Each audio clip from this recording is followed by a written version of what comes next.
Hello, everybody. Mark Schafflein with you, and this is Election Edge, Friday's edition, 6 o'clock on the East Coast, 3 o'clock out west. And boy, do we have some bang-up news to share with you from today. That never is a dull moment when you're talking presidential politics.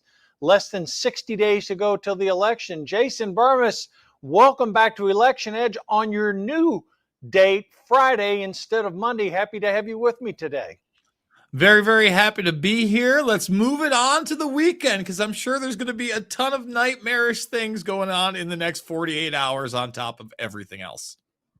Jason, we're literally 4 days outside of the debate. And I mean, this is to me just the most bizarre election ever in my lifetime. I mean, we have a presidential candidate that her own staffers don't even know what her positions are on major issues. I mean, it's astounding. And since she's been the nominee, literally one sit down edited interview with a very favorable reporter. I mean, Jason, this is not how presidential campaigns are supposed to go. Who wasn't even really that nice. I mean, sure, kept the establishment narrative, but was almost like a scolding teacher in that interview, if you caught the vibe, which I found very bizarre. This is what happens, though, Mark, when you don't have a meritocracy anymore. Why would her staff know her positions? She doesn't have any positions. She didn't even have to make up any positions other than on the fly via polling and really policies that Trump's gotten behind, right? The no tax on tips, things, etc., things that have been in place. So why would they know? Why would they care? There's no competition here. There wasn't a Democratic primary. They certainly didn't want to get RFK Jr. or any other serious candidate for the Democratic Party into the mix. And like you said, this is super bizarre. I really don't know what, other than like a crazy dumpster fire, is going to happen on Tuesday. I just can, to be quite honest with you, Mark, I don't know that it could be better than what happened with Joe Biden. It could honestly, it could have way more memeable moments, right? People were kind of expecting that from Biden, from what we had seen in the previous weeks. There was no indication that he was going to come out swinging, right? And then he didn't. Kamala Harris, show me where she's done well in a national debate. It's never happened. Never. And to make it worse, I mean, normal presidential election campaigns, you have primaries, okay? You have press conferences, you put out policy positions. She's done none of that. I mean, she was anointed for the nomination. Okay, our side's going to have to get over it. It is what it is.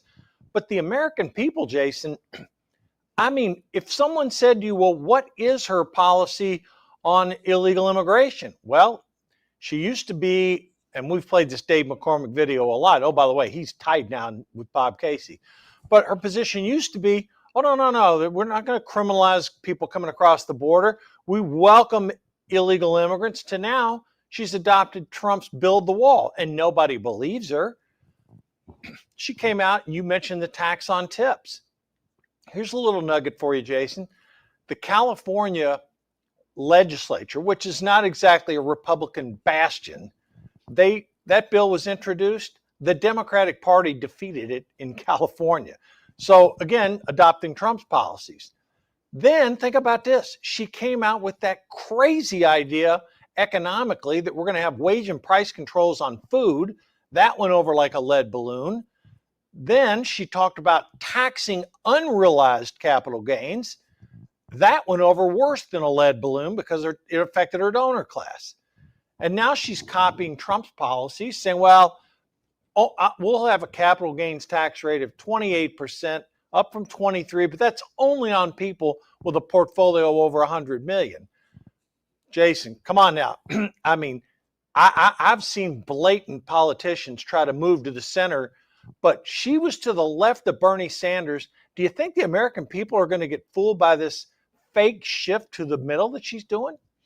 Just to add on what you said with her actual policy and voting, remember, she was also the deciding vote in the Senate because she's the president of the Senate as the vice president to allow for all of these IRS agents to enter the budgetary form. That's how much she's concerned about you guys claiming your tips. Think about that. Oh, you don't want to claim your tips? You think that's for the millionaires? No, no, no, no, no. That's for everybody else that is just trying to get by. So yeah, I had seen a political cartoon earlier this week where it is Trump in a diner, and there's a young black woman who is serving up the tips, or I'm sorry, serving up dishes in that diner, and he says, "We're not going to tax your tips," and she gives him the happy eyes, and then in the next panel you have Kamala Harris with her face pressed against the window. "We're not going to tax your tips. We're not going to tax your tips."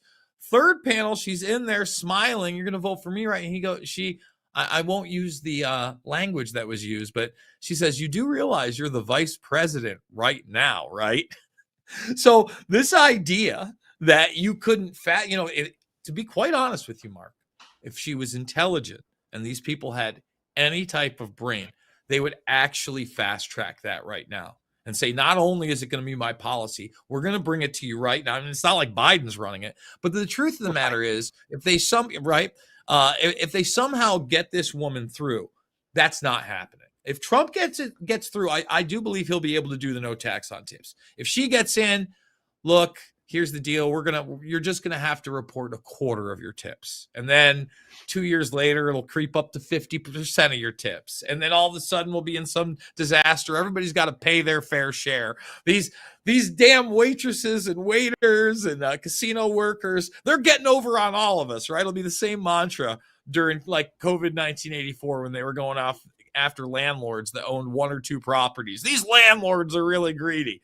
So I think that's the reality, right? They have no genuine push to really help the middle class, what I would argue is below the middle class, because these people are living paycheck to paycheck. And often on top of that, they're on some other type of subsistence government program, putting them more and more beholden to these type of policies.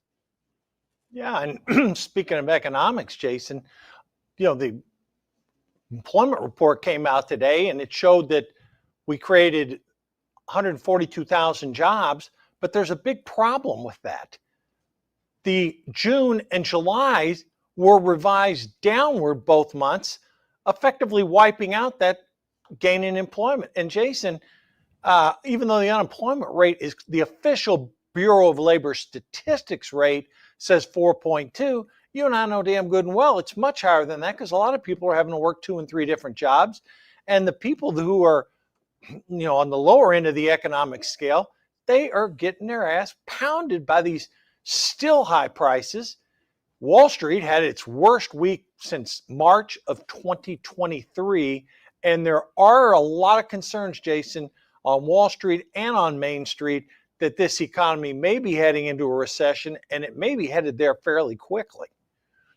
So let's talk about the multiple jobs thing, because as you know, I already have 2 jobs and I need those 2 jobs. I love Patriot TV, but I'm on another network 10 hours a week, 10 hours a week, 5 days a week, 2 hours a day. And I'm lucky to have that, because let me tell you, it hasn't just been talk show host jobs for this guy. It's been running a bar for 60 hours a week, and still sometimes finding a way to do weekend IT at places. Even when I worked at Infowars.com, I did kind of IT work a couple times a month to get that kind of money. Look, I should probably be a little bit more ahead than I am, but I'll be honest, Mark, you know me, I'm a driving guy. I have an idea for another business. I'm ready to work that third job. The bottom line is, especially in this type of an economy, it is hard pressed to think of yourself working in the same place or even in the same arena for 30 or 40 years, unless you are in a specific arena. And let's say an arena like yours, Mark, an economic one. you're constantly having to learn new things, especially when you're in investment. And that's really with anything. However, with the implementation of automation, AI now, I also think there is going to be a rapid change that a lot of traditionally white collar and I think to a lesser extent blue collar workers are going to have to realize. And honestly, I don't know where it goes from here. I can only hope, again, that somehow, some way, Trump gets in there and the policies change drastically from the direction that we're going in.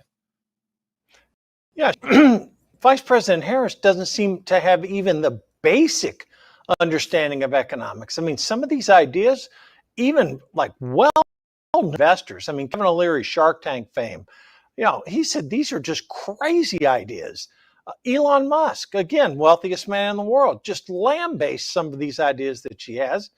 Robert Kennedy lambastes the ideas that she has. So, I mean, I've just got to believe a woman who served in government basically her whole life.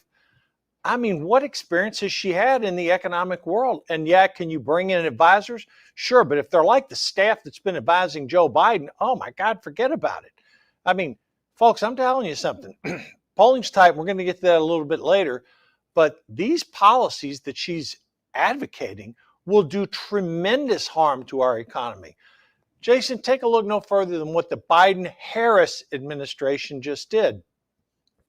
U.S. Steel, once a great American company, well, it's not so great anymore.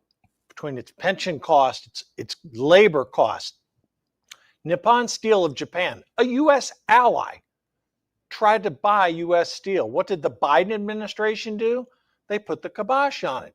They said, no, for national security reasons, we don't want this to go down. Wait a minute, national security reasons? Japan is an ally of ours. So, I mean, stuff like that, again, one way or another, either U.S. Steel, think about this. The Japanese were going to pour billions of dollars into renovating plants, increasing capital equipment. It would have been good for the Pennsylvania economy. But playing politics, Biden and Harris, oh no, we have to protect the workers, against layoffs. Not an ounce of truth to that. So I think the people in Pennsylvania are seeing through this, Jason, as they are throughout the rest of the country.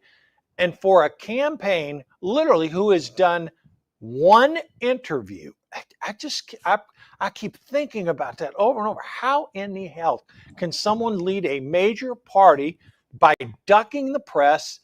Look, you and I both know she didn't want to do this debate coming up on Tuesday with Trump, but she has to do it. And it wouldn't shock me at all, Jason, if the people who are prepping Vice President Harris for this Trump debate, they're going to try to fill her head up with all kind of facts, figures, just like they did with Biden. Now, is she more competent than Biden? Of course, you couldn't be any worse.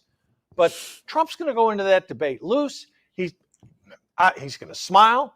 Hopefully, he can keep the personal critiques away from her. Although, based on some of these policies, Jason, God, maybe it's justified. I mean, I've had some people I've talked to this week that genuinely question, her competence, not her cognitive ability. We know she's got that, but am I off base here? Or are you seeing the same things I'm seeing? Here's what I expect, especially after watching her speech at the DNC, right? You got to a good, 18 or 19 minutes before any kind of real policy was discussed, right? First, you had the stories about her past that play into the identity politics and diversity narrative. And then the attacks on Trump came, right? And it was the same old thing that we had seen. It's all race-based, right? It's hate-based. I think that's where this is going to go. I mean, let's be honest, right? The woman has literally now adopted this new Southern or like ghetto city accent on this trail of very, very limited appearances. Ducey, to his credit, did ask Karine Jean-Pierre about it, and she knows how absurd it is. But I would argue Karine Jean-Pierre knows how absurd Karine Jean-Pierre is. So she just kind of laughed it off, said she wasn't going to answer it. I think what we're going to see is that. I think the policy stuff is going to be this idea again that they're only going to tax the people making 100 million in assets and more.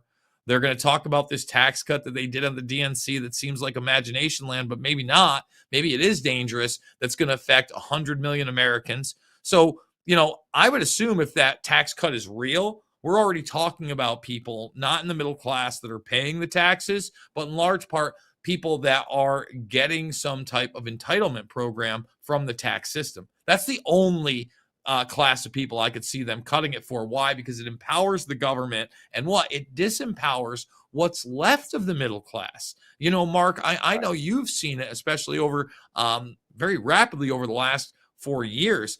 What was left of that, two people working home where, maybe one of them had 40 hours a week and the other had 10 or 20, and everybody was doing fine, multiple cars, kids could go to college, nice neighborhood. That's pretty much done sauce in this country. That was the Trump economy, as I recall it, from 2016 up to COVID hit. All right, we're going to take a little break here, 90 seconds, and we're going to be back. We're going to dive into some of the other strange things that have happened, plus some breaking legal news today that's a welcome inside straight draw for Donald Trump. Be back in 90 seconds.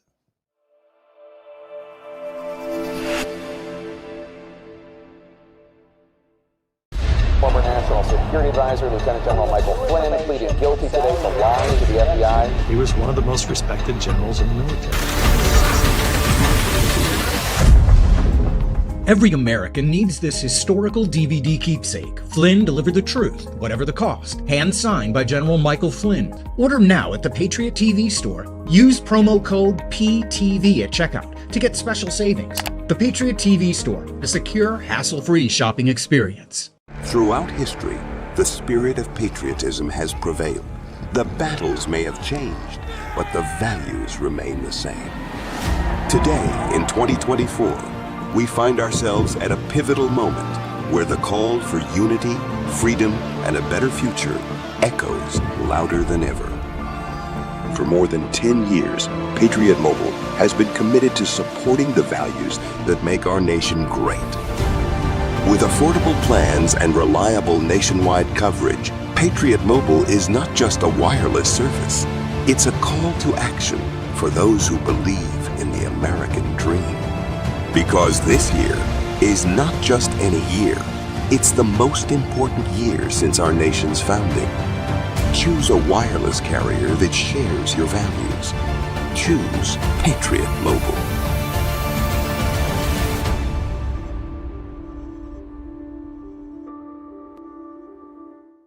The world is about to shift. Banks are going cashless globally with the emergence of central bank digital currency, which will bring with it programmable money and the ability to turn on or off your purchasing power based on your digital social profile. It's like the equivalent of spyware in your bank account. You need to get out of the system with the world's safest and most precious assets, silver and gold. Call Kirk Elliott Precious Metals at 720-605-3900. That's 720-605-3900.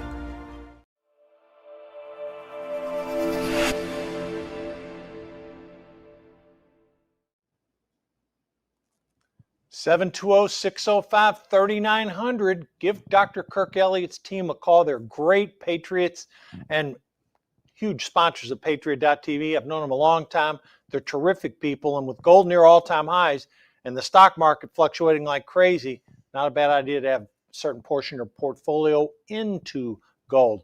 Okay, Jason, Donald Trump, arguably, there's been ridiculous lawfare the man's had to deal with because he is Donald Trump running for president. But he actually got some, what I've seen some headlines refer to as drawing an inside straight today. His case with Judge Merchan in New York on the hush money case, that sentencing has been moved to November 27th, 3 weeks after the election. My first reaction was finally a little bit of common sense. Who in the heck would the judge want to be to insert himself with 60 days left to go? And then the second piece of news, Jack Smith's case, which is equally as ridiculous, that evidence case was moved back to November 7th. So it looks like, Trump has deferred facing, the court in two of these cases. However, it did strike me as odd, Jason. He was actually in the courthouse on that E. Jean Carroll fiasco today. And I was sitting here watching, well, why is he doing that? That's not a good read. And then a friend of mine called me and he said, no, this is just Trump. It's not going to have any effect whatsoever on the race. But again, I think Trump did have a pretty good day. What say you about the legal lawfare with him? I saw the Carol thing first, right? And all I'll say about that is you saw the reaction even at a CNN crowd with that town hall that's, probably 6 months ago at this point, where he described what had happened there. And I don't even know if the most hardcore of hardcore TDS people actually believe that he sexually assaulted E. Jean Carroll. Has he met her in the past? I mean, that's a possibility, right? When you're somebody like Trump, you're constantly meeting people. You're up long hours. You're doing things all the time. Maybe. But her story seemed totally and completely fictitious and a complete miscarriage of justice to wage lawfare on that guy. And really, to me, it was kind of like that mafioso tactic where, hey, we're going to hit you with these civil cases. Keep doing what you're doing. We're going to come after you criminally. Now, as far as this sentencing till after the election, that is probably good for Trump, but it still doesn't mean we're at the end of the line here, right? It's been pushed back once before. If we had seen the date in the next couple of weeks, obviously that would have been before the November election, and it would have been a whole fiasco that you and I could not imagine.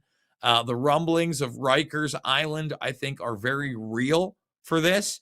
But now let's go to another situation. Let's say he wins the election and they still have this sentencing and they put him there. I had thought, earlier today that he would be able to pardon himself once they would have to swear him in at Rikers, as ridiculous as that sound, or arrange something. But apparently no. Kathy Hochul, the governor of New York, would have to pardon him, which is also very problematic. And even with that timing, you and I have talked about the possibility of an October surprise where Kamala Harris is legitimized and put into office because of some event, and her and Walz become the president and vice president. Well, let's say that happens even after the election at this point, and Trump is in prison. It creates an interesting scenario, and there's already been so many over-the-top legal battles, decisions, characters that I don't really think anything's off the table, Mark. No, but there were a lot of people, conservative friends of mine, who felt almost dead certain, no pun intended, that Trump was going to be sentenced to jail before the election. And a lot of people had the idea, Jason, that if he had gone, if let's say the judge hadn't deferred it and he actually sentenced Trump to some time in jail, his poll numbers likely would have gone up as a result of that, because of the average American feeling persecuted by the justice system. I mean, it would not have shocked me to see that happen, but I was never in that camp where I thought it would. But you bring up a really interesting point here, because this election has been so strange. I mean, we start out, with Trump versus Biden. Trump knocks Biden out with the debate. Then Trump almost gets killed, gets shot in the ear. One person did get killed at the event. And then Harris is anointed by the Democrats without getting a single vote, no open convention. Oh, no, none of that. And then Trump's out there all the time speaking, whoever will listen. Polls were up, polls were down. We'll get into that a little bit later. And now we have the Democratic nominee for president of the United States who doesn't do press interviews. So, I mean, it's already the most bizarre campaign I've ever seen. And my belief, Jason, is if the polling numbers start to reflect bad on Harris in October, which I believe they will, you are very much going to get an October surprise. Because as we all know, this is not a party about ideas. Their ideas failed. The current sitting president is cognitive decline. The current sitting vice president is trying to distance herself from the sitting president's policies. It's just bizarro land. And yet, this is a razor-tight election. So, Jason, no, nothing is going to surprise me about what could happen. Think about this for just a minute. We have someone who has advocated for open borders, now wants to build a wall. We have someone who advocated Medicare for all. Now, no, private health care, that's okay. Defund the police. She helped fund the defund the police movement. Not anymore. She supports the men in blue. I mean, it's just, you sit back and you think, well, what does she stand for? And yet we really don't know. And a lot of the voters, even the blue Democratic voters, Jason, when you see these reporters come up to a man on the street, you're interviewing a Harris supporter. Well, what's her policies? Why do you like her? And you get some bird brain answer. I mean, no one knows what any of her policies are. And yet here we are, Jason, in a razor tight race. I saw my first Harris Walls yarder out here in Iowa the other day. Let me just say it's pretty lonesome. That's all I know, at least out here in this great state. Look, like you said, this woman doesn't really have any policies. She's not doing interviews. You mentioned the quote-unquote flip-flopping on everything. It's not just the flip-flopping. Let's take the defund the police thing. From the outset, I thought that was a nightmarish idea. And I'm far from that. I don't have a back the blue flag. I know that there's police corruption. I would also talk about there are instances with police brutality I don't like. They've always tried to make it about a racial thing. And at the end of the day, when you see these policies that they've implemented, not just in New York City, but New York State in particular, of catch and release, of basically disempowering the system from arresting these people. What do you have? You have more homeless. You have more crimes. The fact that certain crimes you're not even going to prosecute anymore. And this is leaked into the state. This is horrible. It's horrible. It's utterly disturbing. And she talked about it many times, said it was a good thing, great thing, best thing since breakfast. Eventually, Mark, let me tell you what's really going to happen is if they keep allowing these policies, which they want to do, and they want to expand them, the solution is not going to bring back police and law enforcement. It's going to be to automate it. Ultimately, I think that at the end of the day, that's what this movement is about. And then really these policies that they want to be put into place, they're going to automate it all right. We already saw little sample packs of this, again, during COVID, where you had drones flying around telling people to go inside and outside. They tried to put the robot dogs in on New York. And once again, if the crime gets so bad and the wrong people are in charge, I think realistically, those are the policies they want to see put in place in the next 5 years, bare minimum, maybe even accelerated with the wrong event in this culture. Yeah, no question. And all those policies would be horrific for the citizens of the United States. But it fits the globalist agenda, like that Davos crowd, who is probably the ones, along with Barack Obama, pulling the strings in the U.S. government right now.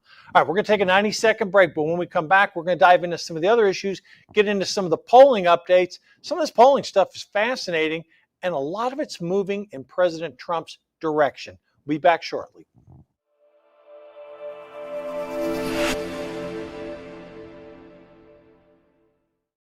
Don't let them win. Patriot TV is committed to delivering the truth. America's new network for patriots is growing fast, and we'd love you to join us as a member of Patriot TV.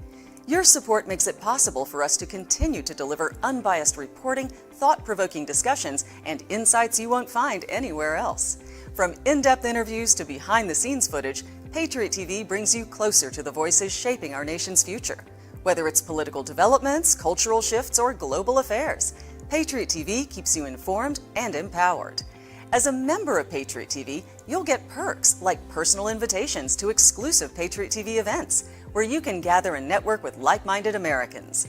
We'll also host online events throughout the year with General Flynn, who's committed to host live Q&A webinars where callers like you can ask him questions and get real answers. Access to these events will be members only, so go to Patriot.tv, click on Become a Member. It's fast and easy. We have a great membership option starting at just $9.99 a month, or save with our annual membership for only $99, or take advantage of the best value, the 2-year membership for just $159. Go to Patriot.tv, click on Become a Member. It's fast and easy. Do your part to make sure the truth gets out to all patriots and help ensure future programming. Become a member today. Just go to Patriot.tv, click on Become a Member, join today.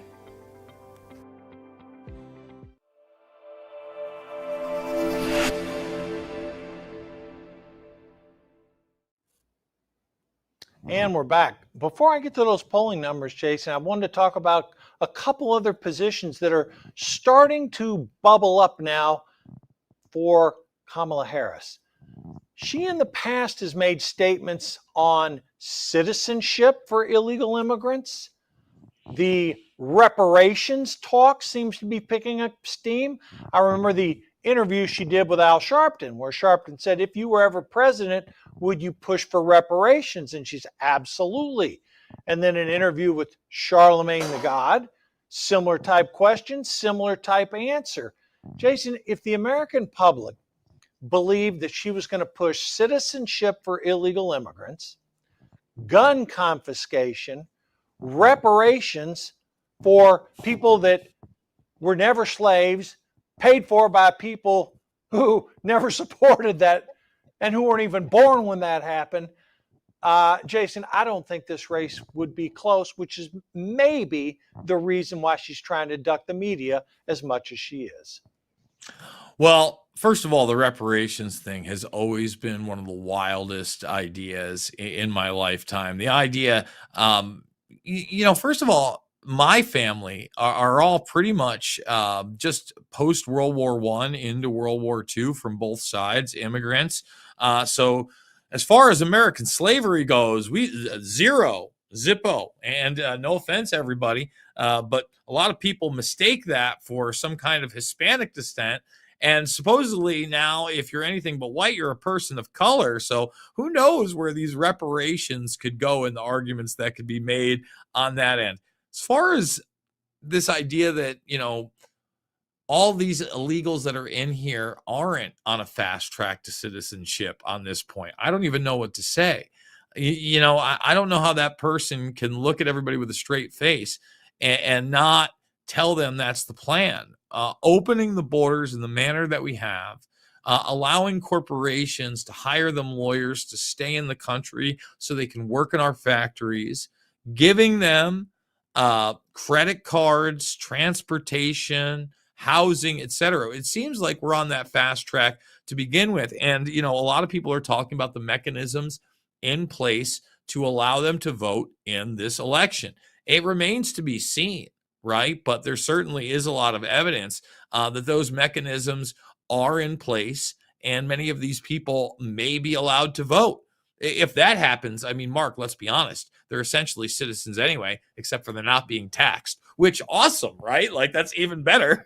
So if they are hard workers, if they are contributing to the economy, well, they have a different set of rules on top of it. Again, I think that this is obviously meant to divide the country. And unfortunately, they're trying to put us on the track of the point of no return. And that's the end of any semblance of our Constitution, our Bill of Rights, any checks and balances, maybe with a facade of quote unquote democracy. But we've literally got front page stories in mainline publications talking about how, the Constitution is a sacred document. It's also a very dangerous one. Like, oh, it's dangerous now. Like, well, I see where this is going, Mark. So look, like you said, I don't know that middle America, at least that's not involved, that's just kind of watching their sitcoms and they're getting like the daily bits of the news. Maybe they see it once a week or it's in their cycle. They realize this is happening, but I would argue that even the politically engaged on the left at this point, a lot of them see these policies and they want to see them implemented. And in a lot of ways, they want to see them implemented because they do believe that the Republicans are fascists and that Trump is Hitler. And then if we don't do this, white supremacy is coming, and we're going to be, in an episode of The Handmaid's Tale. I mean, they're that far gone. They've been brainwashed that much. Well, it's funny. I'll mention Charlemagne a second time. He came out and actually sounded the warning sign about, hey, she needs to get out on the campaign because, all the people in the blue party, the radical left Democrats, they love that she's hiding from the media. But the independent voters are saying, wait a minute, so what's going on here? I mean, this thing will eventually, this fever will break, Jason. And the question will be, will it break in September or will it break in October? All right, we told you we would talk a little bit about some updated polling news, and this is some really, what I would deem pretty good news for Donald Trump. In the Real Clear Politics average, and we use that a lot because they were really accurate over the last 2 election cycles in the presidential election. It's got Harris up by 1.8 points. But that was before a couple polls came out today. And one of them, John McLaughlin, which is Trump, full disclosure, that's Trump's pollster, he has Trump +2. When multiple candidates are factored into the race, it's got Harris +1. So obviously on the popular votes, still tight. But polling came out later this afternoon. I want to get my numbers straight here. And this polling outfit, folks, is not, I repeat, not associated with Patriot.tv, but the name of the company is Patriot Polling. They're very well respected. They've got Donald Trump leading in Pennsylvania, Georgia, Arizona, Nevada, and North Carolina. If those polls are right, he will be the 47th president. It had Harris up in Michigan and Wisconsin. Now, we bring this up now because there's a lot of indication, Jason, that Trump performs better than he polls.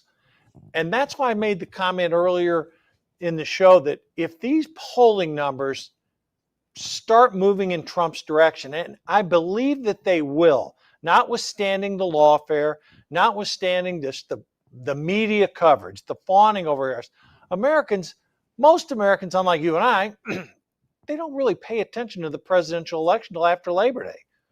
A decent chunk of the voting public is like that. So I got to believe that as more and more information comes out, they have the debate. If these poll numbers continue moving in Trump's position, they're going to panic. And even CNN, whose polling guru came out and made the following statement, Jason. He said, forget the national polls. Look at these swing state polls.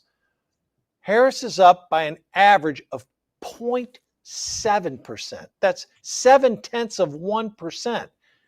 And I think the guy's name is Harry. He made this point. He said, if Donald Trump's poll numbers improved by 1%, he would win minimum 5, likely 7 swing states. And that's 1 percentage point change. Jason, he overperformed his numbers in 2016 by 5 points and in 2020 by 4. How do you see this race? Maybe I know you don't have to put as much faith in the polls as I do, but certain indicators are out there. How are you seeing it right now? Well, let's go back to something you said in an earlier segment. And I think it was very astute. You said that if they put Trump in prison before the election, his poll numbers go through the roof.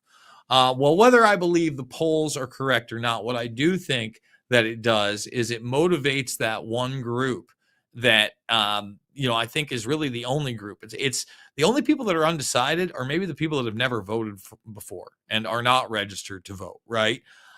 If you have an event that catapults Trump in that kind of manner, that's the voter you're going for at this point. Now, you mentioned Pennsylvania, and you always do. And throughout the week, it's funny. Now that, I'm doing 3 hours a day, 5 days a week. So I'm always going through. And there are so many people putting so much emphasis on Pennsylvania. And I would have to agree. The other thing that you mentioned right there that's really important that, again, mainliners don't understand. People that aren't engaged in this or, into even the partisan end of politics. Trump does overperform. The 74 million votes, I believe he got in 2020 was like a record, other than the 81 million for Biden. Even the Barack star had never achieved that many votes out there. So look, I think when you talk about that 1%, right? You want the 1% that is motivated for the first time to show up and vote, period. And unfortunately, I think on the other side, if they want to do that in a relevant fashion, in an effective fashion, you really can't promote Kamala Harris. You have to promote this TDS narrative that the fascists are coming, the abortions are over, the planet is going to be destroyed, and white supremacy will rule once again. But as you stated before, you put Trump in prison. I think that we know that a lot of the people that would be those first-time voters are maybe people that have a background that's not too fond of law enforcement, right? You're talking about not only people of color, if you will, but people like myself that grow up in these families where people do jail time.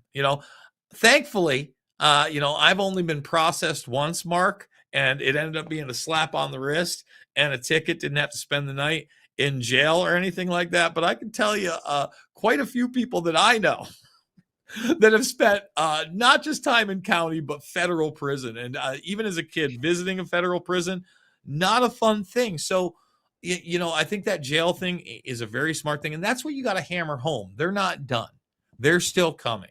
We need your vote. Come out and vote. We're not talking about the traditional people. Again, I think they've made their mind up. And look, Trump's still on that podcast train, right? The Lex Friedman thing has gone mega viral. And even, Lex putting him on the spot about Epstein. Whether that makes Trump uncomfortable or not, and I saw a little maybe discomfort there, that's what he needs to do, because that's what pierces the zeitgeist of culture. And it gets somebody off the couch that's like, you know what? Epstein didn't kill himself. Maybe I am going to register to vote. Kamala Harris ain't talking about Epstein Island. I can guarantee you that, Mr. Schaffline. Jason, we did have a little bit of sanity return to the great state of California today along the lines of one of the topics we were talking about. I started thinking about this a little bit. Here's what happened, folks. The legislature in California, and this goes back to one of the hot topics we're talking about, illegal immigration. These geniuses in Sacramento actually passed a law to provide capital to illegal immigrants to be able to buy a house. You cannot make this stuff up. You think I'm making it up? I know you. There's no way, Mark, that they couldn't do that. Oh yes, they did. But interesting thing happened today. A man who has been counted out of the Democratic Party, who used to be one of the front runners along with Gretchen Whitmer of Michigan. I'm talking about Governor Gavin Newsom. He vetoed that bill. And I started thinking to myself, Jason, I said, well, Gavin Newsom, he was going around, he was Biden's surrogate. He was even lying, to everybody about how Biden was going to be the nominee. And then all of a sudden, when Biden didn't become the nominee and became Queen Kamala, he even caught himself on a Fox News interview joking about how the process to pick the next candidate was an open process. And he was joking about it on Fox News. But Newsom vetoes that bill. And I'm thinking, you know what? He is a shrewd guy, because I think he's probably looking at this election. And by the way, she hasn't asked him to be a surrogate. They were rivals somewhat here in California. Both were from the Bay Area. Her as a district attorney, him, obviously, both of them were he was governor, she was senator, but they both hail from San Francisco area. He vetoes that bill, and I'm thinking, okay, I bet he vetoed that bill because he perceives that she's going to lose and that his political fortunes will then be reinvigorated, and he will be a leading candidate right out of the gate for the 2028 nomination, assuming she loses. And heading into that election, he doesn't want to have that rope around his neck of signing a bill providing housing assistance to illegal immigrants. Jason, I know I went past our time, but we'll take a break, but I want you to comment on that on the other side of the break, because again, how does sanity all of a sudden return to the Democrats who are pushing these absolutely crazy policies? We're going to take our final break, come back to Jason, and we'll digest that theory. See you in 90 seconds.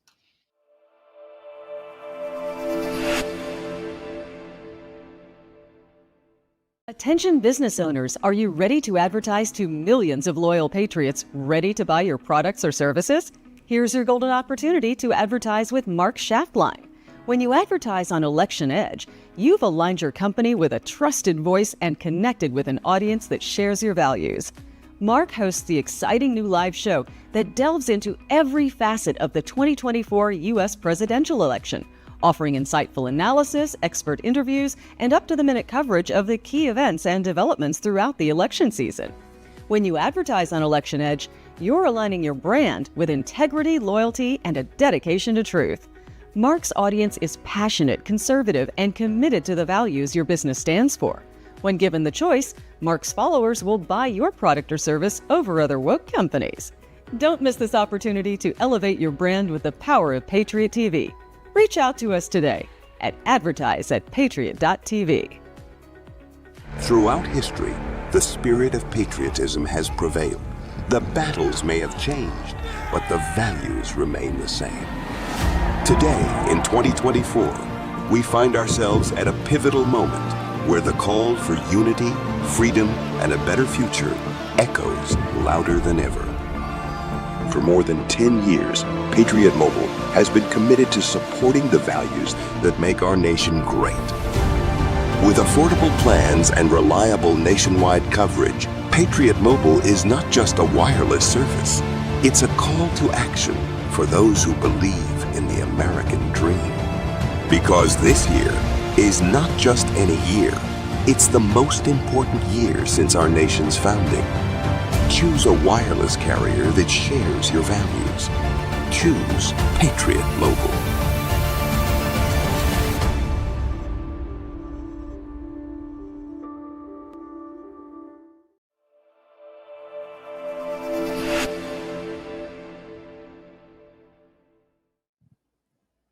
And we're back. Jason, any truth to that theory?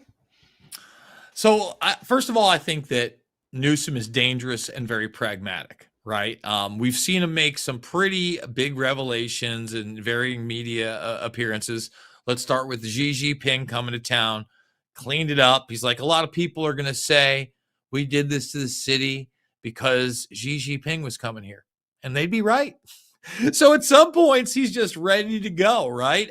He was put on the spot on Gretchen, I forget what her name is, the other day about the failed policies there. And he's like, yes, they're because of our failed policies. He's on that podcast joking around about the undemocratic process in which Kamala Harris gets the nomination. So let's talk about this bill for a second and what it is and what it isn't.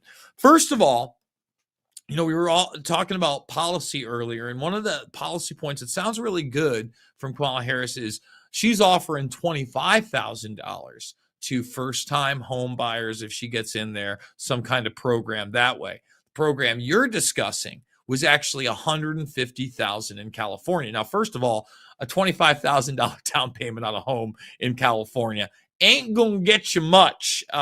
Not even many $500,000 homes, even in places like Compton, California, folks.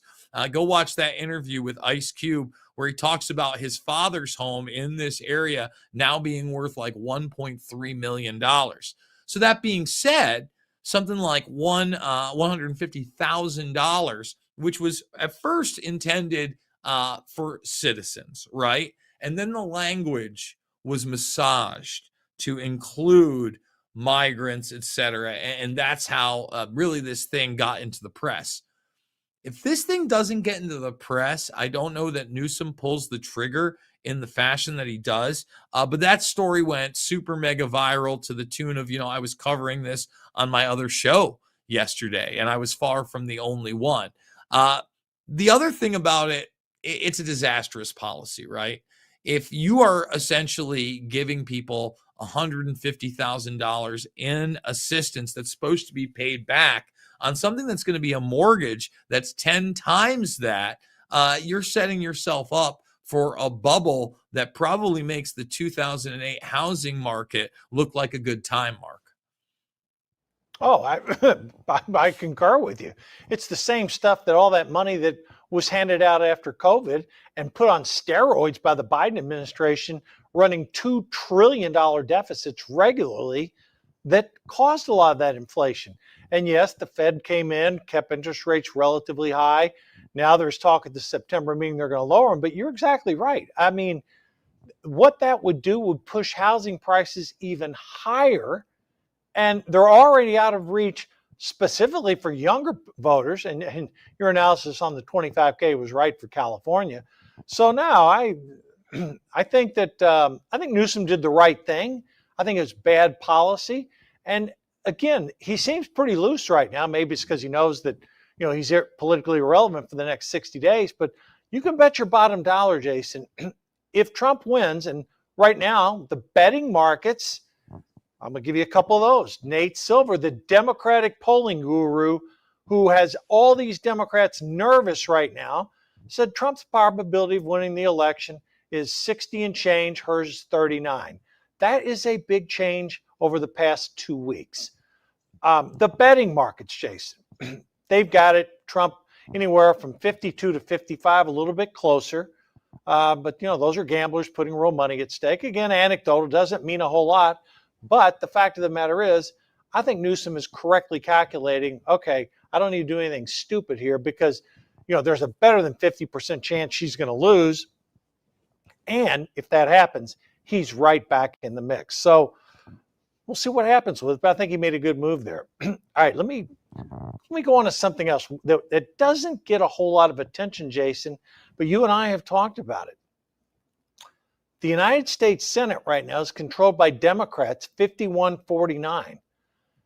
Well, the West Virginia seat, formerly occupied by Joe Manchin, that's almost guaranteed to go to the existing governor of West Virginia. So now that makes it a 50-50 Senate. There's 5 seats where it's very competitive, Jason. And I saw polling out today, we mentioned his name earlier, Dave McCormick in Pennsylvania, tied now with Bob Casey, the 2-term incumbent. Shealy out in Montana, beating existing senator, two-time elected John Tester by 6 points. Bernie Moreno, who I met at a fundraiser in Florida, great guy, running in Ohio against Sherrod Brown, has closed the gap to 2 points. Jason, could these Senate races be a harbinger of things to come? Because I gotta believe if the Republicans pull off some upsets in these Senate races, that has to bode well for Donald Trump, especially in somewhere, again, I hate to go back to like Pennsylvania. Do you think they're going to vote for McCormick and not vote for Trump? I don't think so. I am always skeptical when it comes to these red waves, right? I just remember that big 2022 push and all these pundits saying, get ready, the bloodbath's here. Steve Bannon leading the war cry. Sorry. I got to be honest with you, Mark. I wonder, for instance, let's look at the Kari Lake race. I think in a free and fair election, Kari Lake runs away with that thing. It's not even close. Again, you bring her out into any public arena, into any ballpark, into any event, people are cheering, they're smiling, they're happy to hear. Try that with the opponents. Doesn't happen. So I don't really know what we're going to see, outside. I don't know what we're going to see in the presidential race, right? But what I do hope that we see is if Trump is in there, he, again, is true to his word and really fast tracks a system of accountability within our voting, with voter ID, with a paper ballot, with same-day voting, so that our next national election in 2026, I can take a deep breath. And maybe we can get into an area where I'm comfortable saying there'll be a red wave or, this candidate's going to win and this is the ideology. Because right now I just can't do it, right? I don't know how corrupt our counties are. our states are. I've gotten a taste of it, and that taste has left an awful sour taste in my mouth, my friend. Yeah, and again, I don't want to. I don't want you to take it as I'm advocating that a red wave is going to happen. But one thing is happening is these races are tightening. Now, does that mean that Republicans are going to win them? No, it doesn't. And again, I had a chance to meet Carrie Lake, met her at Mar-a-Lago. In full disclosure, Floyd Brown, who is affiliated with Patriot TV, and our parent, CBMJ, Floyd's directing Carrie Lake's campaign. So, yeah, we're pulling for Carrie Lake. And, you know, her opponent, Ruben Gallegos, he voted literally to the left of Bernie Sanders. He's in the House of Representatives. So, I mean, yes, he's a veteran. Give him credit for that.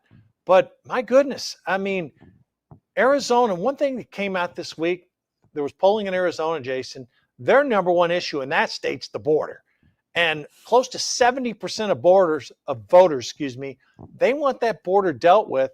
And there's a general belief, obviously, that Trump polls way ahead of Harris on who's going to handle that border. So I hope that people in Arizona will, sort of come to their senses, because Carrie Lake would be a great addition to the Senate. But again, these races are so tight, who knows? But the one thing we do know is that Donald Trump outperforms his polling numbers. And let's hope that continues here in 2024. All right, Jason, we got about 2 minutes left. I'll give a minute to you.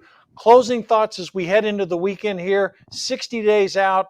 A North Carolina judge, by the way, put those early ballots on hold because they would not take Kennedy's name off of it as requested.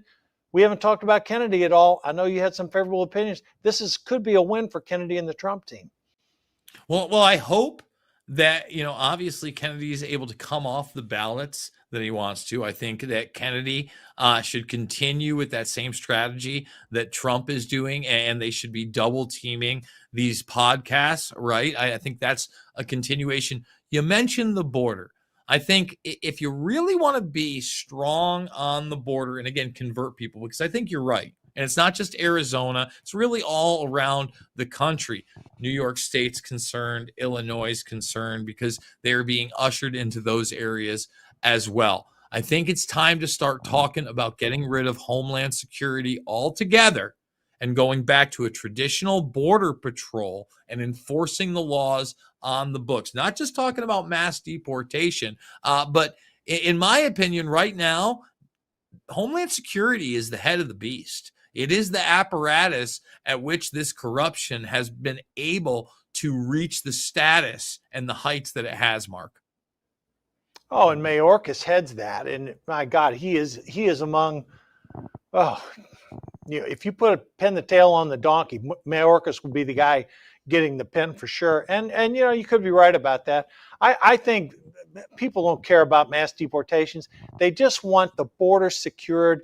Yeah, there will be some deportations, but this idea Trump had, that's not on people's mind. What is on people's mind is stopping this flow that's come into the country, stopping the illegal drugs that come with it, the fentanyl. The social cost of all this is just bankrupting the United States. It's causing these multi-trillion-dollar deficits, and no candidate's talking about how to fix these deficits. So, that's another thing we're going to have to deal with. All right, Jason, listen, we're about out of time. Thanks again for coming on. And folks, you're going to get to see Jason every Friday on Election Edge. Thank you for your insight, my friend. Have a great weekend, and we'll see you making sense of the madness on Monday and Election Edge on Friday. That's it for today, folks. We will be back on Monday. We'll hit all the highlights over the weekend. Thanks for viewing. See you on Monday.